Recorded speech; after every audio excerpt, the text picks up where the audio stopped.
I'm at K3LR's Super Contest Station, and I don't know where to start here. It's just so much aluminum up in the air. Multiple beams, multiple bands. The beams rotate on ring rotors on the outside of the tower. This is the 10-meter tower with multiple 10-meter beams that can be phased and grouped together in almost any combination. It's gotten dark enough that the tower lights have come on. And out through the field is a group of vertical elements for phased arrays for the low bands. So here's a close-up of a ring rotator. So there's a rotator on that ring and it rotates the antenna around the tower. So you can point them in different directions, or you can align them all for the same direction. In the base of the tower, these are all Pyrod towers, I believe all solid steel legs, no hollow tubing. You can see the ground system here and the size of the the coax going up. Looks like, I don't know, 1.5 to 2 inch. And about halfway up the tower is a box, I believe all the beams are wired into, which has the switching for the phasing, so that these can be separated or combined.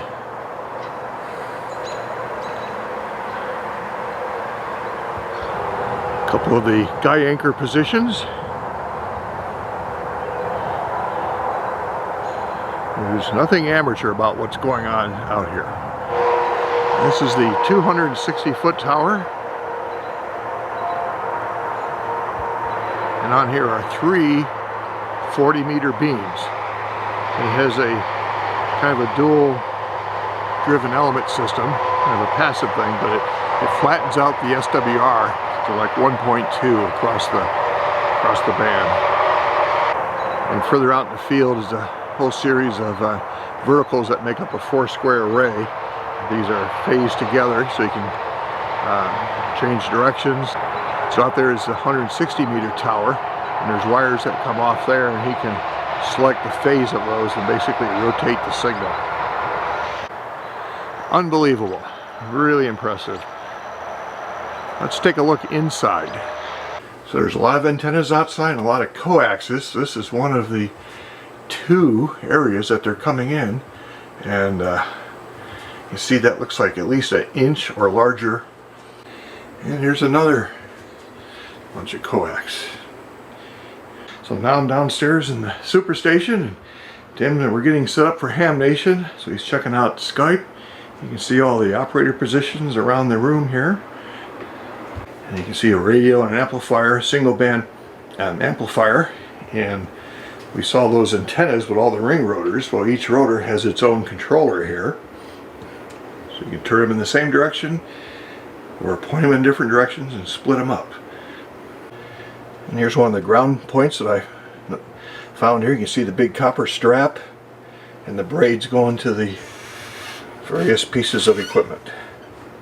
Everything's tied together. So there's no towers, no laptops. Everything is being run from these Intel NUC computers, and just put them right on the back of the monitors. And there's not a switching power supply or wall wart anywhere to be found. So everything is being run off of linear power supplies so that there's no noise. And so here's one of the antenna switches. Right now you can see the antennas for 20 meters at 230, 170, 110, and 50 feet are all on. Or you can pick any one separately, or you can run with the top 3, the bottom 3, the top 2. This really makes a difference because this changes the angle that your signal is launched from, and sometimes the highest antenna is not the best one. So the operator here can take and switch. And he also has a watt meter up here with LEDs, so he can just glance up and see what's running.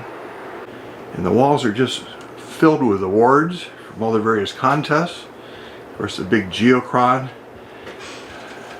clock map display shows you where the sun is. Those are very neat. Tim even has one of the original geochrons. It's all mechanical, and there's films that move and gears and belts and all sorts of things in there to make that work. But now software, and it's all up on a big 80-inch display. The stations have single band amplifiers, so that really simplifies the design because there's no band switching, which also makes them more reliable. They just run and run and run. They're built around an 8877 tube, and down on the floor is the 4,000 volt power supply, and here's 3. Well, that's it for the tour.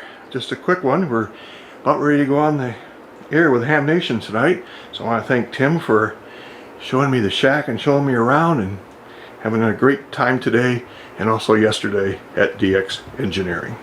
73 from K7AGE.